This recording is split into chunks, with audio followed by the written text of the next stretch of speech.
Chapter 3, Section 3.2, Polynomial Functions and Their Graphs. This is really a continuation of quadratic functions since they are also polynomials, but there are much more to polynomials than simply quadratic functions. The objectives include identifying what it means to be a polynomial function, the characteristics of those polynomial functions, something that's called the end behavior of the graph, using methods to find the x-intercepts. One of those methods is factoring. And the nature of those x-intercepts, that's something called multiplicity. So we'll take a look at that in detail. We'll use the intermediate value theorem, which doesn't really apply to graphing polynomials. That's a bit separate item. And understanding the relationship between the degree of the polynomial and the number of turning points. And lastly will be, this is our main goal, graphing the polynomial functions. Now these are somewhat challenging without calculus because they're not definitively known with precision.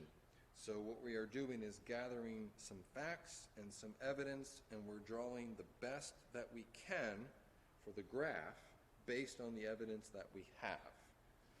The best way to look at that is via some definitions and examples.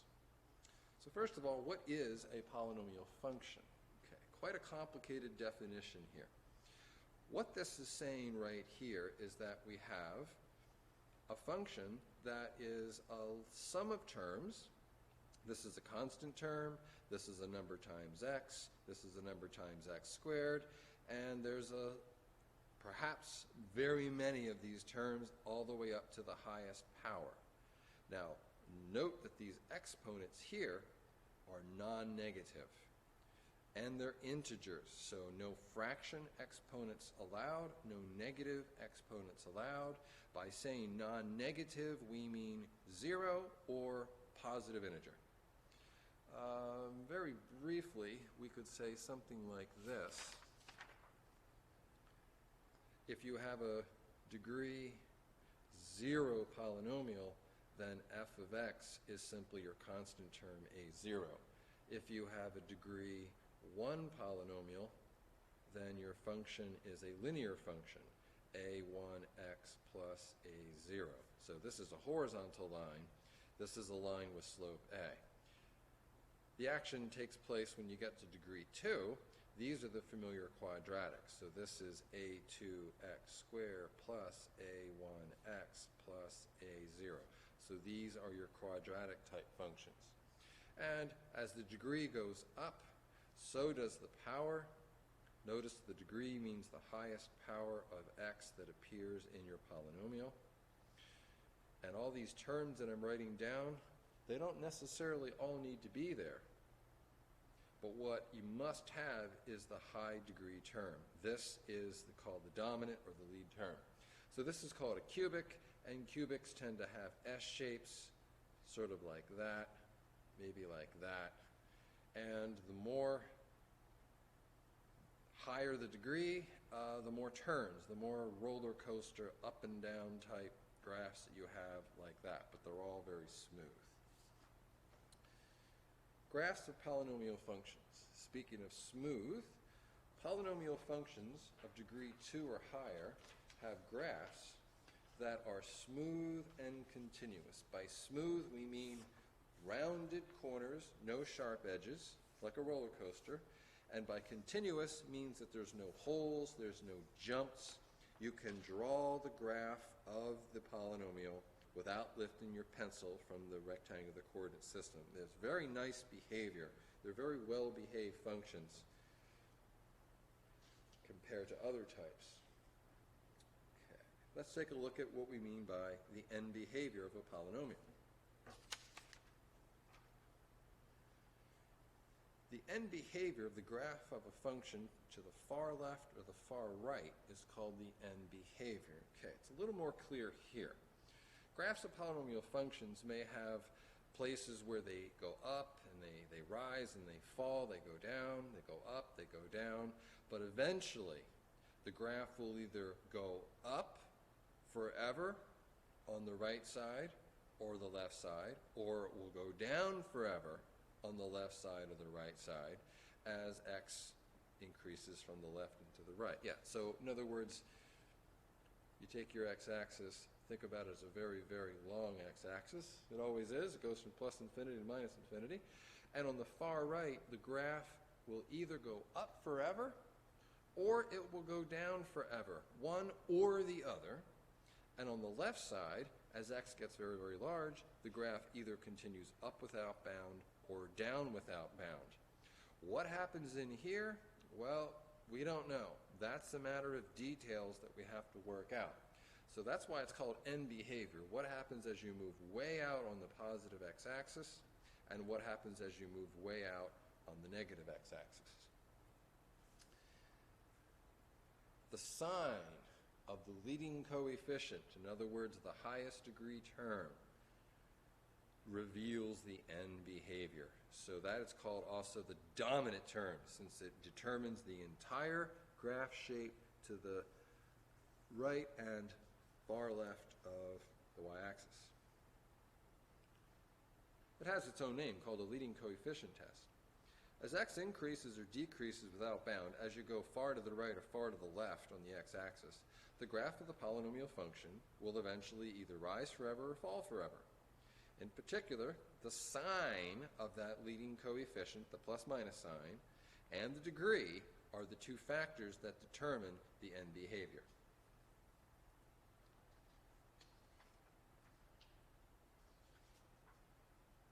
Let's take a look at a little more detail.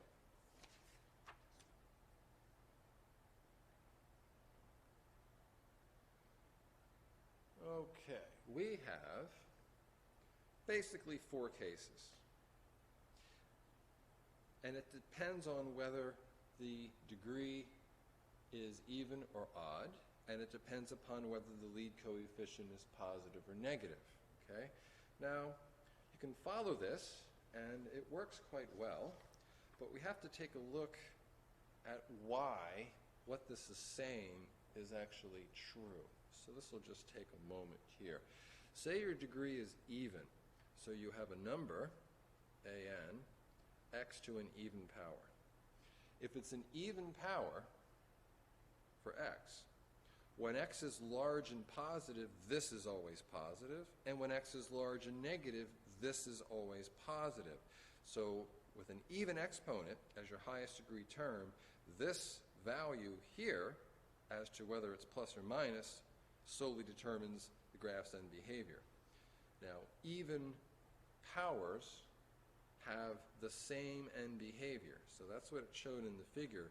Either it rises up on both ends or it goes down on both ends. That's when you have even degree. If the number in front here is negative, then it will be down on both sides.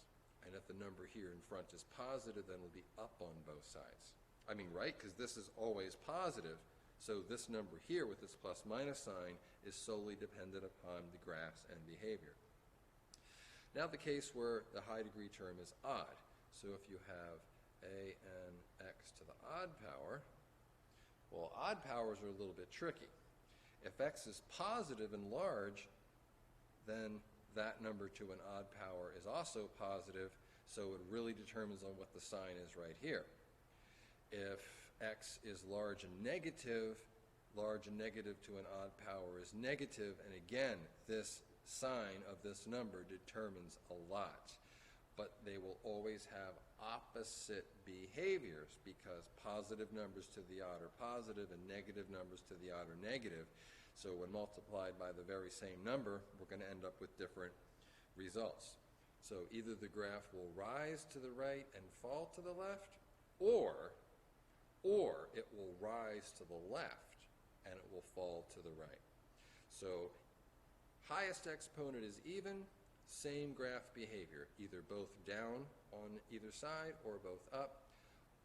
Highest power odd, then opposite behavior. All of this is best shown via some examples.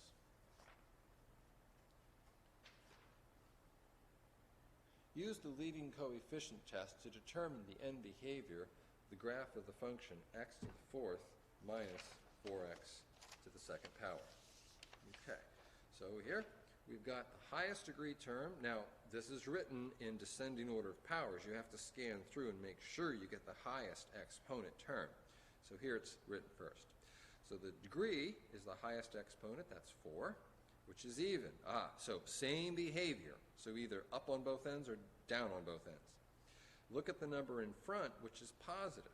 Well, if x to the 4th is always positive, and you multiply that by the number in front, which is also positive, the graph must have behavior that goes up on both ends. These details here we don't know about, and the leading coefficient test does not provide any information about that. We only know that it goes up on both ends. So more like this is the information that we know, and that's all. Okay. Let's look at x-intercepts. Zeros of polynomial functions. Okay. The reason why they're called zeros is if you're on the x-axis, the y-coordinate is 0.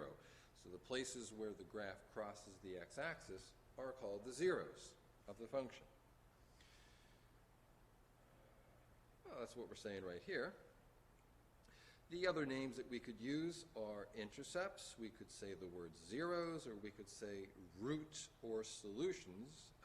Solutions is also used because x-intercepts come from solving where the function equals 0. That means you have to solve an equation, and they're not necessarily easy to do at all. Some are. The ones that we do will be fairly straightforward.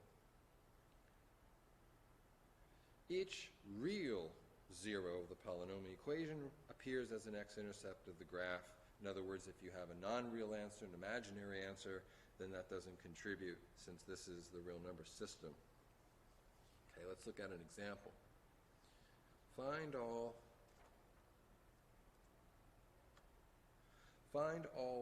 zeros of the function x cubed plus 2x squared minus 4x minus 8. Okay. To find the zeros here, of course, you have to make the y value equal to 0. And see, that immediately sets up an equation to solve. How are we going to set that equal to 0 and solve for x? Well, there are various techniques. One technique shown here is called factoring by grouping. If we group the first two terms together, we have a common factor of x squared, and we can take that out. If we look at common factors for these two, they not only have a minus sign common, but they have a 4 common. Take out both. Now, this is not fully factored because this is not product. We have a minus sign there. So notice in the first term we have x plus 2, and in the second term we have another factor of x plus 2. So this will factor again, take out the common factor of x plus 2, and write down what's left, x squared minus 4. Now it's factored. Well, it's not solved for x yet though, but we did the hardest part. Now set each factor to 0. This one set equal to 0, and this factor set equal to 0. Solving each resultant equation yields negative 2 for x, and here we got to take the square root. Remember to not forget the plus or minus, and we get plus or minus 2. So we have negative 2, and plus 2. So we have negative 2 occurring twice, and positive 2 occurring once.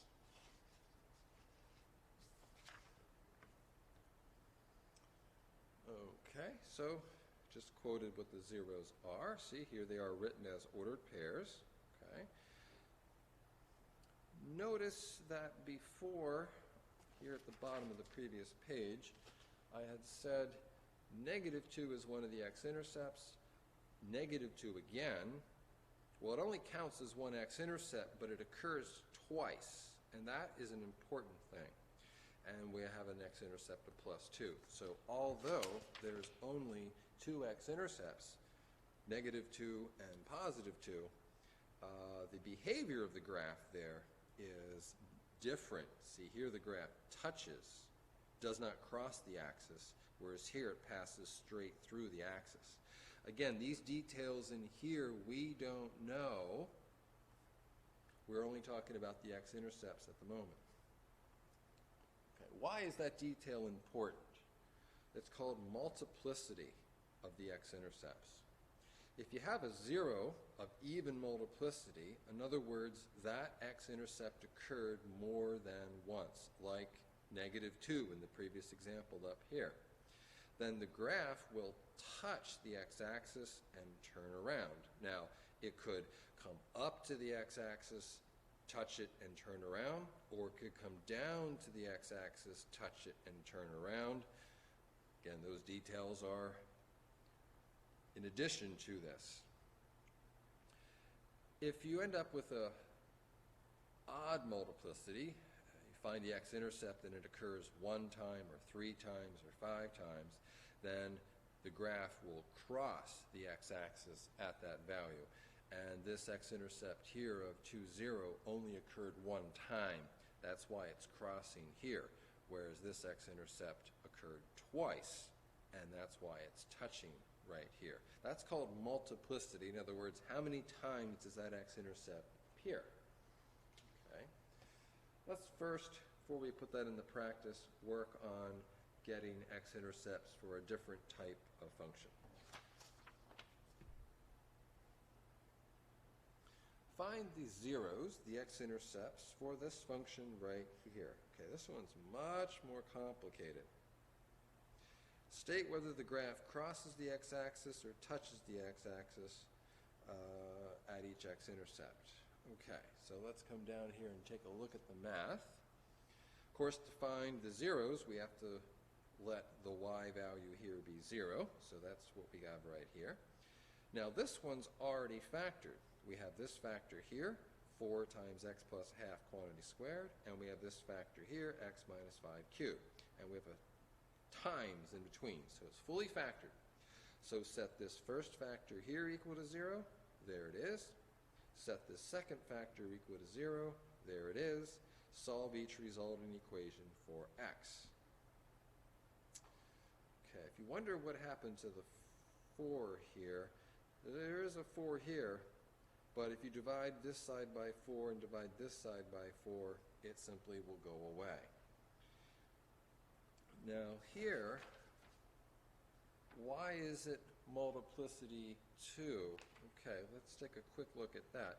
We have x plus 1/2 quantity squared is 0. If you wish to fully factor that, squaring means times itself. And then setting each factor equal to 0, I know it's the same one. Yes, that's why it's multiplicity 2, right? So when you solve this, you get -1/2, and this one, of course, you get the same value. That means it occurred 2 times. That's why it's multiplicity 2. And since it's an even multiplicity, that means that the graph is going to touch the axis here. Why is this one odd multiplicity? Well, yes, it has to do with the cube right there. But again, if you bring it over here and fully factor it, x minus 5 cubed equals 0. Cube means times itself 3 times. And when you do that, you see why you get multiplicity 3. Set each piece to 0. Of course, it's the same piece each time. Therefore, you get the same x-intercept 3 times. And that's why it's multiplicity 3. That's odd. Multiplicity 3, that's odd, which means that the graph will be crossing the axis here at that intercept. Okay.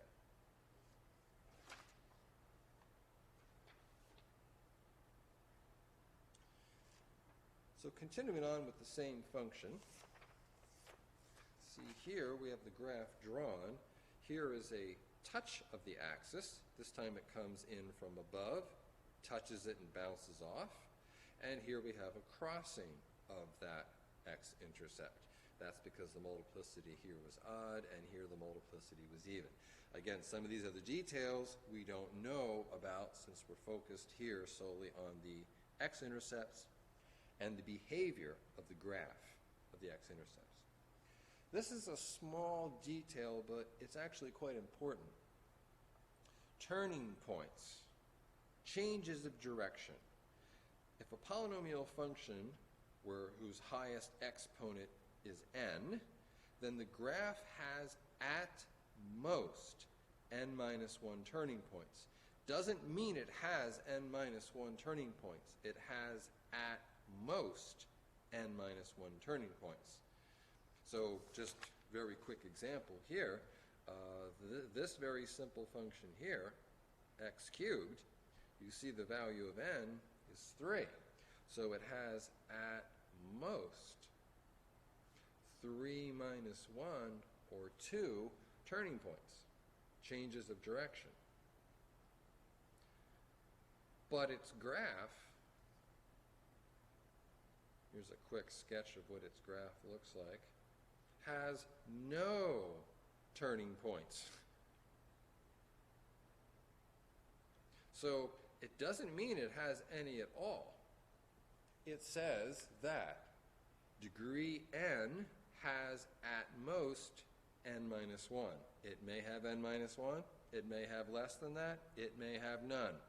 So it's not a specific item, but it is helpful that you have to check to see whether your graph in the end violates that condition. Okay, let's take a look at some more details.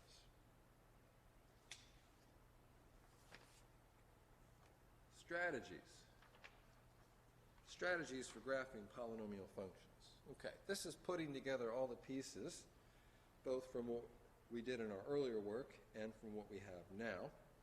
We'll use the leading coefficient test, pick up the high degree term, and determine the graph's end behavior. So that's important because it doesn't tell you about the details near the origin, but it does tell you about the graph on the far left and the far right.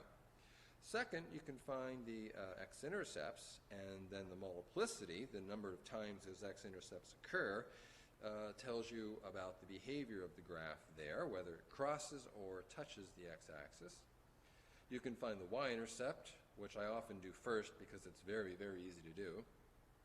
I also do the end behavior first because there's no math involved, and I usually save the x-intercepts for last since they're the most difficult. Sometimes you can work symmetry into the problem. Symmetry is not so easy, and there's a lot of background knowledge you have to have about that. I would refer to the textbook. We're not going to work with symmetry here in our examples, but the textbook will provide much more details there and some good examples to show you there. And use the maximum number of turns allowable to make sure that your proposed graph of your polynomial function doesn't violate that. And lastly, here you could also plot some points to help give a few more guide points to push the curve through. Okay, let's see if we can put this into action a little bit. Example, use the 5-step strategy, and let's graph this polynomial function here, 2 times quantity x plus 2 squared times x minus 3. Okay. First, we can determine the end behavior. The end behavior, this is the leading coefficient, and we don't see the leading coefficient right here, so we have to do a little work. You have to imagine if you were to multiply this out. You don't have to multiply it out. You have to imagine what would happen if you did. You have a 2. If you were to expand this, x plus 2 times x plus 2, then your highest power of x would be x squared. You get some other stuff, but x squared would be your highest degree term. And then here, our highest degree term is x. So we'd have 2 contributing from here, an x squared contributing from here, and an x contributing from here. That's 2x to the third. There's your lead term. That's your dominant term. That will determine the graph's end behavior.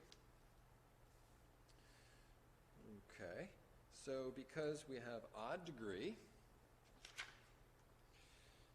and the lead term, the coefficient of x cubed, is positive, then the graph will have end behavior on the right going up and end behavior on the left going down. Just think about that for one little moment here. Okay, If x is large and positive, large positive cubed is positive, times positive 2 is positive. That's why it goes up on the right. If x is large and negative, large negative cubed is a large negative, times positive 2 is a large negative. That's why it goes down on the left. This is why the lead term test works.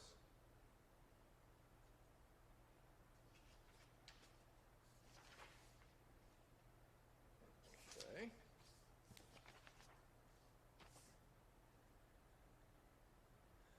Find the x-intercepts. Usually the most difficult. Now, in this particular case, our function is already written as a product. It's factored for us. So all we need to do, let the y value be 0, and then set each piece equal to 0. Now, the 2 won't contribute because it's multiplied, and we can divide both sides of the equation by 2, and it's eliminated. So we'll take this factor right here, we'll set it equal to 0, we'll get negative 2. We'll set this factor equal to 0, we'll get x equals 3. Now, y again is at multiplicity 2 because this is x plus 2 times x plus 2. Setting each of those equal to 0 will yield negative 2 twice. X equals 3, multiplicity 1, because there's only one factor here of x minus 3. Okay, so even multiplicity, this will be touching the x-axis. Odd multiplicity, that will be crossing the x-axis. Okay.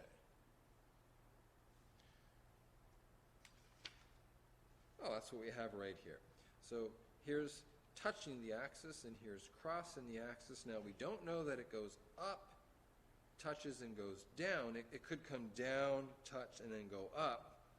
Of course, we have to put the details together of the y-intercept, the end behavior, and all of that. So we're only looking at what is going on right here at the x-intercept and what is going on right here at the x-intercept. The graph here is incomplete because we haven't yet filled in those other details. And that's where we're going. So let's work on those details right there. Find the y-intercept. Okay, easy beans. Just make x equal to 0. You have a little bit of arithmetic to do here. This x turns to 0, as well as this x also turns to 0. And you got to be careful about the arithmetic, but go through the arithmetic and you'll get negative 24. So the y-intercept is 0, negative 24. So now we know where it's crossing the vertical axis. Okay.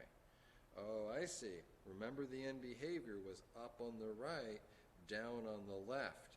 Now we know why it comes up, touches, turns round to pick up the y-intercept. But think, if the end behavior is up on the right, there must be another turning point here somewhere where it comes up, crosses through the x-axis, and continues up with the end behavior up to the right. Okay. Again, I graph these the same way I do parabolas. I make preliminary pictures as we go and let the picture help you with the math and vice versa. Okay. So we got the y-intercept, negative 24. We know it crosses the y-axis there. We're going to get some more detail. Okay, how do you know what points to plot? Okay, let's go back, take a look at what we have so far. Well, usually what they would say in the textbook is, if you know where your x-intercepts are, plot points in between. And there's no sense in plotting a point right here because we have the y-intercept. But what's going on between 1 and 2? We know the graph dips down and comes up, so maybe we can get some additional points here. It doesn't mean we find the location of the low point. It means that we have 2 more points to help us draw a more accurate graph. So that's why down here we're choosing x equals 1 and x equals 2. So we'll compute the y value there at 1 and the y value there at 2. Finally, we'll put that together.